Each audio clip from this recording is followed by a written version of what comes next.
के जरिए हम अपने व्यूअर्स को बताना चाहेंगे कि अगर अब तक आपने निवेश का श्री गणेश नहीं किया है तो आज से अभी से निवेश की शुरुआत कीजिए। कब कहाँ कैसे निवेश की शुरुआत करनी है यही इस शो में हम समझेंगे, क्योंकि हमारे साथ हैं दो मेहमान। इस स्पेशल शो में हमारे साथ हैं राधिका बिनानी जो कि चीफ प्रोडक्ट ऑफिसर हैं पैसाबाजार.com से, साथ ही क्षितिज महाजन हैं जो कि CEO हैं कंप्लीट सर्कल से। स्वागत है आप दोनों का ही, और आप दोनों को ही हैप्पी दिवाली और ढेर सारी शुभकामनाएं। और इनफैक्ट क्षितिज, आप तो पहले भी शो से एसोसिएटेड रहे हैं और हमने जब भी पर्सनल फाइनेंस से जुड़े हुए शोज़ किए हैं अभी भी जो अवेयरनेस है इन्वेस्टर्स के बीच में वो काफ़ी कम है। काफ़ी लोग ऐसे हैं जो अभी भी शुरुआत करने से डरते हैं और काफ़ी ऐसे जो शुरुआत कर चुके हैं लेकिन अभी भी बहुत कन्फ्यूजन है। तो कोशिश हमारी यही रहेगी इस स्पेशल शो के ज़रिए इन तमाम कन्फ्यूजन्स को दूर करने की। सबसे पहले आपसे शुरुआत करेंगे और इन्वेस्टमेंट की ABCD समझेंगे कि अगर आज से अभी से किसी को शुरुआत करनी है निवेश की तो कैसे शुरुआत करे, लमसम पैसा डाले, SIPs करे, क्या स्ट्रैटेजी रखे। तो दीपाली, सबसे पहले तो आपको और राधिका को दीपाली की शुभकामनाएं एंड आपके सभी व्यूअर्स को भी। And I think lot of work has been done. मैं तो ये बोलूँगा दैट आपके शोज़ के द्वारा और बाकी शोज़ के द्वारा जहाँ बहुत एजुकेशन की हम बात कर रहे हैं, कम से कम 4 करोड़ का वो आंकड़ा यूनिक फोलियोस का तो क्रॉस हुआ है म्यूचुअल फंड का, बट अभी जर्नी बहुत लंबी है। बट येस, यंग इंडिया है, यंग इन्वेस्टर्स हैं और उनके लिए बहुत ज़रूरी है कि एक सही तरह से मार्गदर्शन किया जाए कि एग्जैक्टली करना क्या चाहिए। तो ऑब्वियसली मैं सजेस्ट करूंगा जो पहली बार आ रहे हैं म्यूचुअल फंड्स में या इन्वेस्टमेंट में आ रहे हैं, वो चाहे प्लेटफॉर्म म्यूचुअल फंड का ले रहे हैं, इक्विटी का ले रहे हैं, कोई भी प्लेटफॉर्म ले रहे हैं, वो सिप के थ्रू करें, सिस्टमैटिक इन्वेस्टमेंट प्लान के थ्रू करें। क्योंकि मार्केट्स भी इस समय वैल्यूएशन चाहे ओके हैं बट ऑल टाइम हाई के आसपास हैं, तो मुझे लगता है सिप एक सही जरिया है। अगर आपके पास लमसम पैसा पड़ा हुआ है तो उसको भी आप सिप रूट के थ्रू कर सकते हैं, जिसको हम STP बोलते हैं, जिसको सिस्टमैटिक ट्रांसफर प्लान बोलते हैं। आज की डेट में कोई भी ऐसा जरिया नहीं है जिसके थ्रू पता चल पाए कि फंड्स कैसा कर रहे हैं। सिर्फ हमारे पास उनकी पास्ट परफॉर्मेंस आती है, पर फ्यूचरिस्टिक अप्रोच के हिसाब से कुछ भी प्लेटफॉर्म नहीं है जो बता सकता है कि ये फंड्स कैसे करेंगे। बट अगर आप बेसिक थोड़ा एनालिसिस करें फंड्स का तो आपको पता लग सकता है। जैसे आज स्मॉल और मिड कैप पिछले 3 साल में अच्छा किए हैं as a funds category. So mid small cap की कैटेगरी काफ़ी फंड्स जो हैं वो 25% प्लस कंपाउंडिंग के आसपास हैं 3 साल में। तो वहाँ पे आपको थोड़ा सा सतर्क होना है कि अगर आप लमसम पैसा भी डाल रहे हैं तो 6 महीने की STP करें। कोई भी आपका गोल्ड प्लान स्मॉल और मिड कैप फंड के लिए 10 साल प्लस का होना चाहिए, क्योंकि हो सकता है 1-2 साल का आपको जेस्टेशन पीरियड लंबा हो अब यहाँ से परफॉर्म करने के लिए। सो अगर आपका मंथली कैश फ्लोज है वो डिफाइन करें और सिप करें, और अगर आपके पास लमसम है तो STP करें। और सिप भी जब आप करें तो एक लार्ज कैप फंड या फिर निफ्टी फंड ले सकते हैं, आप इंडेक्स फंड ले लीजिए और मल्टी कैप कैटेगरी के फंड्स लेके लार्ज मिड कैप फंड लीजिए। बिकॉज ओवरऑल बास्केट में आपको स्मॉल और मिड कैप का एक्सपोजर मल्टी कैप से और स्मॉल एंड मिड कैप से भी लार्ज मिड कैप से भी मिल जाएगा। तो यानी SIP के थ्रू करें, राइट, लमसम पर फोकस ना करें। एक चीज़ क्विकली और एक बहुत ही कॉमन क्वेश्चन है कि मार्केट अभी ऊपर है तो अभी पैसे डालें क्या नहीं डालें, अभी नीचे आ रहा है तो डालें कि नहीं डालें। अगर हम SIP कर रहे हैं तो क्या इन बातों पर गौर करना ज़रूरी है, फिर कभी भी शुरुआत कर सकते हैं? सिप का यही ब्यूटी है। मैं ये मानता हूँ दैट काफ़ी लोग सोचते हैं कि जब मार्केट गिर रही होती है तो सिप का फ़ायदा क्या है, पर आप देखिए जब मार्केट गिर रही है तो आपकी इनपुट वैल्यू जो है वो कम पैसे कम वैल्यूएशन पे आ रही है। तो आप एवरेज आउट की जो बात करते हैं वो डाउनवर्ड एवरेज आउट आपका बेटर रहता है। अगर आपने कोई चीज़ 12 रुपये की NAV पे ली है, जो म्यूचुअल फंड का नेट एसेट वैल्यू होता है, अगर वो 11.5 या 11 पे आ गए किसी कारणवश, तो आपको इनफैक्ट एक डिस्काउंटेड NAV मिल रहा है, आपको यूनिट ज़्यादा एलोकेट हो रहे हैं। तो आई थिंक तरीका यही है कि जब भी मार्केट गिरती है उसमें आप टॉपअप की ऑप्शन रखें, चाहे वो सिप के थ्रू रखें या लमसम के थ्रू रखें। बट गिरती मार्केट आपके सिप के लिए बेटर है ना कि खराब है। बट इवेंचुअली क्योंकि आप गोल ओरिएंटेड सिप कर रहे हैं, तो जो भी यंगस्टर जो आपने मेरे को बोला सिप और STP की बात करी, बट वो जो भी इन्वेस्टमेंट कर रहे हैं उसको एक गोल के साथ अटैच कर दें, नहीं तो वो उनको लगेगा कि इसका एंड क्या है। आपको एक एंड गेम तो डिफाइन करना पड़ेगा कि हाँ इस मेरी जो इन्वेस्टमेंट का है एंड गेम क्या है। तो वो अगर गोल के साथ अटैच कर देंगे तो और गिरती मार्केट में अगर आपको NAVs बेटर मिलेंगी तो आपका परफॉर्मेंस बेटर ही होगा। बिल्कुल। अच्छा, चलिए तो शुरुआत की बात हुई कि SIP के थ्रू करना चाहिए, लमसम पैसा है तो आप STP के थ्रू भी डाल सकते हैं। टाइमिंग ना करें मार्केट की, क्योंकि SIP की खासियत यही है। अच्छा, अगर हम एसेट एलोकेशन की बात करें राधिका, तो एक अच्छी बात यह है कि अब हम छोटे शहरों से भी इन्वेस्टर्स इंटरेस्ट आते हुए देखते हैं। ऑल्दो हमारी ट्रेडिशन यही रही है सदियों से कि प्रॉपर्टी प्लस गोल्ड यहाँ पर ज़्यादा इन्वेस्ट करते हैं। बट अब अवेयरनेस बढ़ रही है, म्यूचुअल फंड में भी इन्वेस्टर्स छोटे शहरों से भी आ रहे हैं। लेकिन आइडियल एसेट एलोकेशन क्या होना चाहिए आपके हिसाब से? जैसे क्षितिज ने कहा कि आप पैसे डालते भी हैं लॉन्ग टर्म के लिए तो भी रिव्यू करना इंपॉर्टेंट होता है, तो रिव्यूइंग या फिर रीबैलेंसिंग की क्या इंपॉर्टेंस है? पहले मैं एसेट एलोकेशन के बारे में बात करती हूँ। एसेट एलोकेशन क्या होना चाहिए वो अलग अलग जन का अलग अलग होगा। It primary depends on first आपके होराइजन क्या है। If I am say 45 then my horizon will be retirement तक say 15 more years, whereas if somebody is 25 उनका होराइजन होगा 35 इयर्स। सो आपके होराइजन क्या है, that is the number 1 determinant of asset allocation, because the longer you have the better the asset allocation will be different. Second is what is your risk appetite, because किसी के पास 100 रुपया है, पूरा 100 रुपया invest कर रहे हैं, किसी के पास 1000 रुपया और वो 100 रुपया इन्वेस्ट कर रहे हैं, तो the way they will look at the 100 रुपया इज वेरी डिफरेंट। सो अपना रिस्क एपेटाइट क्या है, that will be the second determinant of asset allocation. So it's very different for each person. जैसे पांचों उंगलियां समान नहीं होता है, वैसे एसेट एलोकेशन सबके लिए समान नहीं होता है। That is point number 1। Second point of asset allocation is हर समय भी सेम नहीं होता है, इसीलिए रिव्यू, आपने सेकंड क्वेश्चन जो पूछा था, रिव्यू का पॉइंट आ जाता है। जो हम 25 ईयर्स में जो एसेट एलोकेशन बनाते हैं 30 इयर्स में वो चेंज हो जाएगा, because I might have 2 kids, I get married, फिर कुछ हेल्थ इश्यू आ गया, तो फिर मेरा एसेट एलोकेशन उसके हिसाब से चेंज होता रहेगा। तो it is always important that आपने एक बार बना के छोड़ दिया, फिर it shut it forget it नहीं होता है। इस पे you have to continuously monitor. मैं बोलती हूँ अराउंड रोज मॉनिटर भी कर सकते हैं, बिकॉज आज के दिन तो सब मोबाइल कनेक्टेड जमाना है, उस पर रोज कुछ खरीदो बेचो, that is not the way to go about it. जैसे आपने हेल्थ चेकअप करते हैं वैसे portfolio health checkup is very important. Once in 6 months at least you should look at what is your asset allocation, whether it is as per plan, and then जो changes करवाना होता है वो change होता है, वो चेंज करना पड़ेगा। Second reason why asset allocation is important, suppose आपने 50 रुपया इक्विटी में डाला और 50 डेट में डाला, इक्विटी विल गो फास्टर, सो वो क्या हो जाएगा, एक साल बाद 50 इट विल बिकम 60% एंड 40% हो जाएगा, आपका वेटेज चेंज हो जाएगा, बिकॉज सबका अलग अलग ग्रोथ रेट है। सो उस टाइम में आपका क्या एसेट एलोकेशन होना है वो डिटर्मिन करने के लिए भी रिव्यू करना बहुत जरूरी है।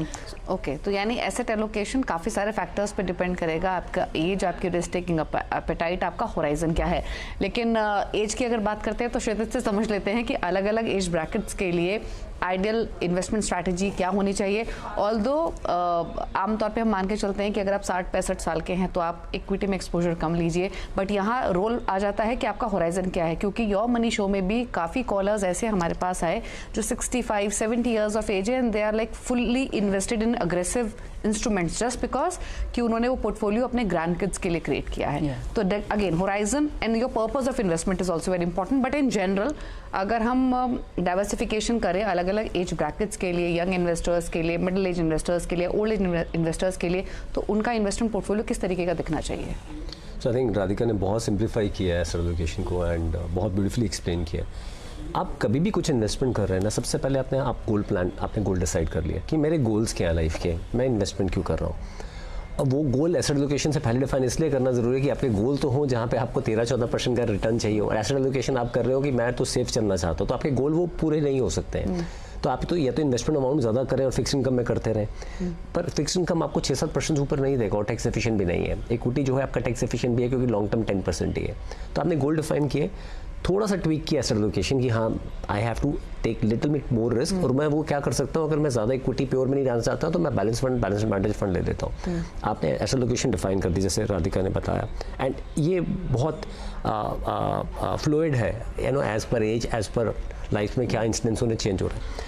अब गोल हम सेट करते हैं अगर एज की ब्रैकेट के हिसाब से आता है जो आपने बोला, तो I think if you are young and it's a young country, 40 crore people around 20 years के नीचे जो है हमारे, आप 20 ईयर्स से 30 ईयर्स के ब्रैकेट में अगर आप देखते हो and you are starting new, तो I advise that 20% each in these 5 categories, जहाँ पे आप लार्ज कैप फंड ले लीजिए या निफ्टी, मैं तो कहता हूँ इंडेक्स फंड लीजिए, आप एक मल्टी कैप फंड लीजिए जिसके थ्रू आपको स्मॉल और मिड कैप का एक्सपोजर भी मिल रहा है। आप एक फोकस फंड कैटेगरी लीजिए जो एक पीएमएस की तरह काम करता है, अगर आप देखें, क्योंकि वो focus number of listed stocks कम होते हैं।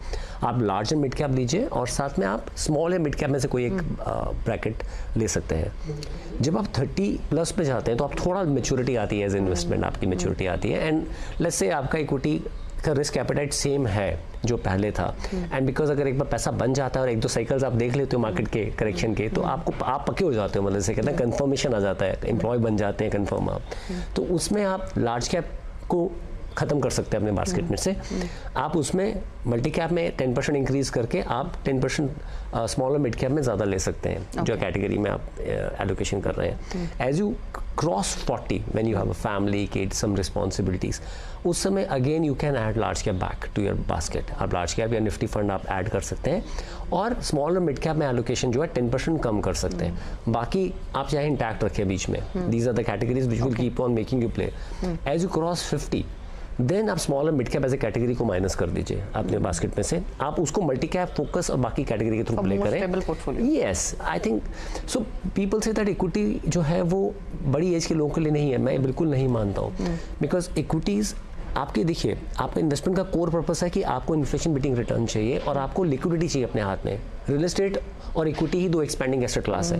रियल एस्टेट है जहाँ पे आप खेती करते हैं, बिल्डिंग बनाते हैं, कॉम्प्लेक्स बनाते हैं, ऑफिसेज बनाते हैं, टावर्स बनाते हैं, कोई इंडस्ट्री लगाते हैं, सर्विस प्रोड्यूस करते हैं, तो एक्सपैंड करता है। और दूसरा इक्विटी अंडरलाइंग बिजनेस, या तो कुछ मैन्युफैक्चर कर रहा है या सर्विस दे रहा है। तो आपके पास ऑप्शन नहीं है। तो बड़ी एज में भी जो लोग हैं वो थोड़ा सेफर साइड ऑफ इक्विटी में आ जाएं, जैसे लार्ज कैपिश साइड पे आ जाएं या बैलेंस फंड्स में आ जाएं, क्योंकि कल को उनको उसमें से पेंशन भी चाहिए। तो बहुत ब्यूटीफुल टूल है SWP, सिस्टमैटिक विड्रॉल प्लान, जिसके थ्रू वो मंथली बेसिस पे अपनी पेंशन भी ले सकते हैं।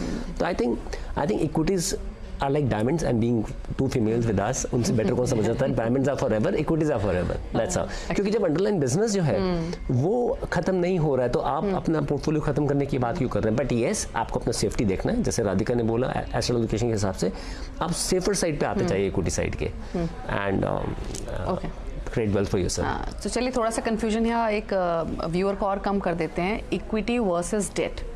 आपके हिसाब से राधिका क्या एडवांटेजेस हैं दोनों की? So I also agree with Kshitij in this. Equity का अपना पार्ट है. Of course, all the instruments have their own place under the sun. But equity में क्या है? डेट क्या है? आपके जो रिटर्न है, मैक्सिमम इन्फ्लेशन, आप टैक्स एफिशिएंट और सब भी करके आपके इन्फ्लेशन तक भी बहुत मुश्किल से बीट होता है, बट उसके पीछे अपसाइड है ही नहीं। बट इक्विटी में क्या है? People like us who are working in those companies, creating wealth for people. जो अपना सबका मकसद क्या है? Wealth creation. जो वो वेल्थ क्रिएशन होना है वो इक्विटी से ही हो सकता है, because there is enterprise behind companies, जो ब्लू चिप कंपनीज है उसके पीछे पीपल लगे हुए हैं, उसको कैसे बढ़ाना है, उनका अंडरलाइंग एसेट समझ में भी आता है कि कौन सा बिजनेस में है वो, इसीलिए that is a very important tool. So equity का एडवांटेज ये है कि it has given immense earning potential, liquidity है, टैक्स एफिशिएंट है, लॉन्ग टर्म में प्रिटी टैक्स एफिशिएंट है, एंड होपफुली और होता जाएगा with better regulations, and visibility है, you know what you are investing into. Debt में while there is advantages because it has fixed income, it has its place for a certain percentage of portfolio. Apart from that, advantage is only that the disadvantage is that it doesn't provide the wealth creation opportunity. ठीक है, अपनी अपनी asset class की अलग अलग relevance importance होती है, आपके रिस्क एपेटाइट, आपके होराइजन, इन सब चीज़ों पे ये डिपेंड करता है। तो अब तक हमने यही समझा कि कब कहाँ कैसे शुरुआत आप कर सकते हैं, लेकिन इसी के साथ एक ब्रेक का वक्त हो गया है। ब्रेक के उस पर फोकस करेंगे कि जो इन्वेस्टमेंट्स आप कर रहे हैं उनको सिक्योर करना कितना इंपॉर्टेंट है, इंश्योरेंस कितना ज़रूरी है, और साथ ही साथ अब दिवाली का मौका है तो सोने की बात तो होना ज़रूरी है। तो गोल्ड इन्वेस्टमेंट पर भी राधिका की राय लेंगे। एक छोटे से ब्रेक के बाद चल वापस आते हैं। आवाज स्पेशल निवेश से रिद्धि सिद्धि, और हमारे साथ है क्षितिज महाजन, साथ ही राधिका बेनानी हमारे साथ बनी हुई हैं, और हम बात कर रहे हैं कि आप अपने कैसे बेटर और एक परफेक्ट फाइनेंशियल प्लानिंग यहाँ से आगे जाते हुए कर सकते हैं। लेकिन अब हम बात करेंगे इंश्योरेंस की। ये भी एक बहुत ही अंडर पेनिट्रेटेड टॉपिक है विद रिगार्ड्स टू नॉलेज भी और इन्वेस्टमेंट भी, और हम पोर्टफोलियो बनाते हैं, अपनी फाइनेंशियल इन्वेस्टमेंट्स करते हैं, लेकिन बहुत इंपॉर्टेंट है उसको सिक्योर करना भी बाय अ गुड प्लान। तो क्या इंश्योरेंस को भी एक इम्पॉर्टेंट इन्वेस्टमेंट टूल के तौर पे देखें एक इन्वेस्टर, क्या कहेंगे? Diwali, in fact insurance gold plan का फर्स्ट स्टेप है। इन्वेस्टमेंट तो बाद में आएगा। आप मानिए एक ब्रेड अर्नर है घर का, जो जॉब कर रहा है, और उन्होंने पूरा प्लान बना रखा है कि मेरी इतनी सिप जाएगी, मैं इतनी इन्वेस्टमेंट करूँगा, और और मेरा इतना कॉपस इकट्ठा होगा, मेरे ये गोल सारे पूरे होंगे। बट इवेंचुअली अगर आप देखिए, अगर किसी कारणवश वो इंसान ही नहीं रहेंगे, तो पूरा परिवार के ऊपर क्या बीतेगी, आपके पूरे प्लान्स जो है वो जीरो डाउन जो आपने केयर कर रखे थे वो ख़त्म हो जाएंगे। तो सबसे पहला प्लान है कि आपको टर्म इंश्योरेंस लेना है, और वो आपको अपनी नेक्स्ट 15 से 20 अर्निंग्स का जो भी आपको दिख रहा है कि आपकी 15 से 20 साल में आप कमाने वाले हैं, कम से कम उतना कवर आपको लेना ही लेना है टर्म इंश्योरेंस अपना। और इंश्योरेंस में आपको टर्म इंश्योरेंस और हेल्थ इंश्योरेंस की ही ज़रूरत है। टर्म इंश्योरेंस इसलिए कि जो आपने प्लान बना रखे हैं अपने लिए वो किसी भी कारणवश कुछ अगर प्रॉब्लम आती है वो पूरे हों, और हेल्थ इंश्योरेंस इसलिए कि आप जीवित हैं पर आपके साथ कोई आपत्तिजनक कोई घटना हो गई है तो उसके कारण आप अगर जॉब में नहीं है या काम नहीं कर पा रहे तो आपकी एग्जिस्टिंग सेविंग्स ना खाई जाएं, इसलिए हेल्थ इंश्योरेंस ज़रूरी है। तो पहले 2 स्टेप्स हैं, आप जब अपना पूरा गोल प्लान बनाते हैं उसमें आप इंश्योरेंस के 2 पैरामीटर्स जो हैं वो आपको चाहिए ही हैं, ताकि आप अपना फ्यूचर प्लान भी सिक्योर कर सकें और फ्यूचर आप अपनी हेल्थ इंश्योरेंस भी सिक्योर कर सकें। कोविड में मैंने देखा है, मतलब इनिशियली अगर आपको याद हो वेव 1 में हॉस्पिटलाइजेशन में 13-14 लाख रुपए पर पर्सन लग रहे थे, क्योंकि किसी को पता ही नहीं था कि इलाज क्या है। सो आज कितने हाउसेस में लोन आया है उस कारण से, या कितनी जगह घर बिक जाते हैं अगर कोई लंबी बीमारी आ जाती है तो, और लोग लगता है मैंने 5 लाख का हेल्थ इंश्योरेंस ले लिया तो मेरा काम हो गया। बिल्कुल गलत। किसी की आय अगर 25-30 हज़ार भी है, मेरा सजेशन ये रहेगा अगर आप यंग हैं आज की डेट में तो जहाँ तक हो सकता है कम से कम 20-25 लाख का इंश्योरेंस हेल्थ इंश्योरेंस लीजिए, और आप अपनी कंपनी के इंश्योरेंस पे डिपेंड नहीं कीजिए। मैं एक चीज़ बहुत स्ट्रांगली यहाँ बोलना चाहता हूँ, काफ़ी लोग कहते हैं मेरे तो कंपनी ने मुझे term insurance health insurance cover कर रखा है। आप लोग भी सब बैठे हुए हैं यहाँ पे, आपका इंडिविजुअल पर्सनल हेल्थ इंश्योरेंस और टर्म इंश्योरेंस होना ही चाहिए, क्योंकि वो इंश्योरेंस तभी तक है जब तक आप जॉब में हो। किसी कारणवश आपने लेट्स से आजकल सबैटिकल का बड़ा दौर है, लोगों ने सबैटिकल लिया हुआ है कि मैं 1 हफ्ता 10-15 दिन लगा के आऊँगा फिर नेक्स्ट जॉब ज्वाइन करूँगा, उस पीरियड में आपको कौन कवर कर रहा है? तो आपको ये कंपनी जो दे रही है वो एक वैल्यू ऐड है कि आपके लिए वो कर रहे हैं, बट आपको अपना personal term insurance health insurance चाहिए, ताकि किसी भी कारणवश अगर गैप आ रहा है आपकी जॉब में या कोई ऐसी कोविड की सिचुएशन आई है जहाँ लोगों को कंपनी ने कम किया है जॉब में से, तो आप कवर रहें। बिल्कुल, बहुत इंपॉर्टेंट है। इनफैक्ट ये पहला स्टेप है आपकी इन्वेस्टमेंट का। पोर्टफोलियो बाद में क्रिएट कीजिए, पहले इन्वेस्ट कीजिए अपने अच्छे टर्म इंश्योरेंस और हेल्थ इंश्योरेंस में। लेकिन इन्वेस्टमेंट की बात हो रही है राधिका, और दिवाली का मौका है तो बिना गोल्ड सिल्वर बाइंग के तो पोर्टफोलियो क्रिएशन इनकम्प्लीट है। 2 चीज़ें आपसे, एक तो कितना परसेंटेज एलोकेशन होना चाहिए। पहले हम बात करते थे टोटल पोर्टफोलियो में 5% एलोकेशन रखें, लेकिन अभी एलोकेशन बढ़ा है। कितना आइडियल एलोकेशन होना चाहिए डाइवर्सिफिकेशन के हिसाब से, प्लस अब इन्वेस्टमेंट्स के लिए आपके पास काफ़ी सारे ऑप्शंस हैं, फंड्स हैं, बॉन्ड्स हैं, ETFs हैं, फिजिकल बाइंग भी है। आप कौन सा सोर्स ऑफ इन्वेस्टमेंट बेटर है? गोल्ड बोलते ही मेरा स्माइल और बढ़ गया। ओके, हाँ, gold is an important part of the portfolio. 5 to 10% is a good portfolio, because वो हमेशा गोल्ड काउंटर जाता है एंड लास्ट 10 ईयर्स से 9-10% रिटर्न्स भी दे रहा है, बट थोड़ा सिक्लिकल है, लॉन्ग टर्म सिक्लिकलिटी है, but 5 to 10% is a good allocation which we can have in gold and silver. अभी बहुत सारे ऑप्शंस है खरीदने का गोल्ड का, फिजिकल तो है ही, but I would recommend digital gold, because ultimately safety भी है एंड लाइक कुछ भी हो जाए it's easier for people to find the digital gold and demat के थ्रू। सो 2 ऑप्शंस, एक तो ETFs है which is basically gold price जो है उसी प्राइस पे आप डिजिटली खरीद सकते हैं। एक्सचेंज ट्रेडेड फंड्स है, NSE BSE दोनों में खरीद सकते हैं।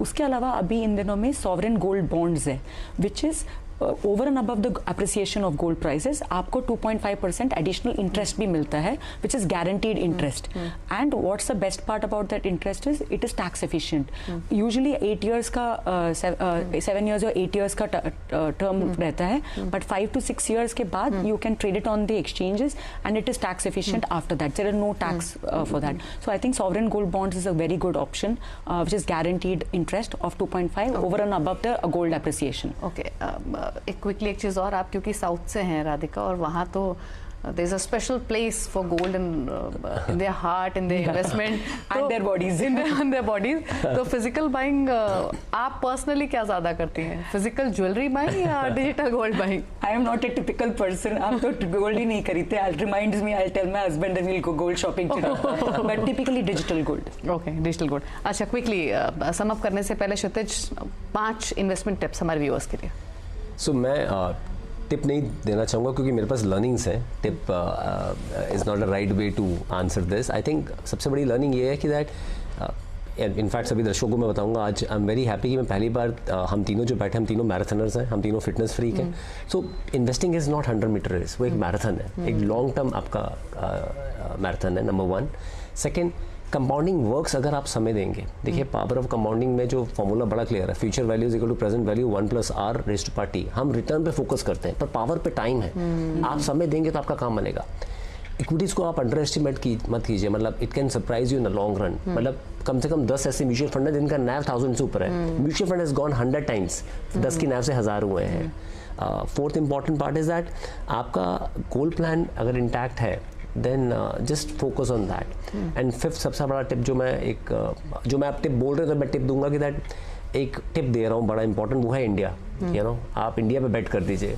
ये डिकेड हमारा है and I am so happy जितने भी पार्टिसिपेंट लोग हमें देख रहे हैं। रिटेल इन्वेस्टर्स ने इंश्योर किया है पिछले 1.5 साल से कि कितनी भी बड़ी सेलिंग आई है FII की, we are holding our foods. तो I think India should do well. यहाँ से मैं बहुत ट्रैवल करता हूँ इंडिया के अंदर और बाहर, एंड इतनी पॉजिटिविटी इंडिया को लेके मैंने पहले कभी पिछले 22 साल में नहीं देखी है। तो आई थिंक सबको दिवाली की हार्दिक शुभकामनाएं एंड इंडिया यहाँ से बहुत अच्छा करेगा। मेरा एक पॉइंट है। जैसे हम लोग फॉर्मल एजुकेशन करते हैं, इंग्लिश पढ़ते हैं, अलग अलग सब्जेक्ट्स पढ़ते हैं, मैथमेटिक्स पढ़ते हैं। हम तो 20 इयर्स फाइनेंशियल सर्विसेज में हैं, हम कभी फॉर्मली नहीं पढ़ा है अपना पर्सनल फाइनेंस को कैसे मैनेज करते हैं। सो मेरा सबके रिक्वेस्ट है, जैसे आप सब चीज़ के बारे में जानना चाहते हैं, पर्सनल फाइनेंस को भी एक गो डीपर, अंडरस्टैंड क्या है, टिप के बलबूते पे इन्वेस्ट मत करिए पर समझने का कोशिश करिए। तो यही एक लर्निंग है आप जो शेयर करना चाहती हैं, और भी कुछ पॉइंट्स आप बता? यही मेरा लर्निंग है। ओके, तो चलिए बहुत इंपॉर्टेंट है इन्वेस्टमेंट करना, और हमारे दोनों ही एक्सपीरियंस्ड एक्सपर्ट्स ने आपको बताया कि किन बेसिक बातों का आपको ख्याल रखना है। और ये एक ऐसी लर्निंग है जो अब तक अगर आपने नहीं की है तो कीजिए, अपने बच्चों को भी यंग एज से सिखाइए क्या इम्पोर्टेंस है फाइनेंशियल इन्वेस्टमेंट की, और तब आप किस तरीके का in a later age financial freedom feel करेंगे, वो बहुत इंपॉर्टेंट है। तो चलिए उम्मीद करते हैं अगर अब तक आपने अपने पोर्टफोलियो क्रिएशंस नहीं किए हैं, फाइनेंशियल प्लानिंग नहीं की है, तो अब आप करेंगे और इस दिवाली से इस निवेश की शुरुआत कीजिए। एक बार फिर से हमारे सभी व्यूअर्स को हैप्पी दिवाली। शुक्रिया क्षितिज और राधिका आने के लिए शो में और हमारे व्यूअर्स की मदद करने के लिए और उनको तमाम इंपॉर्टेंट बातें बताने के लिए। उसी के साथ स्पेशल शो में इतना ही। नमस्कार।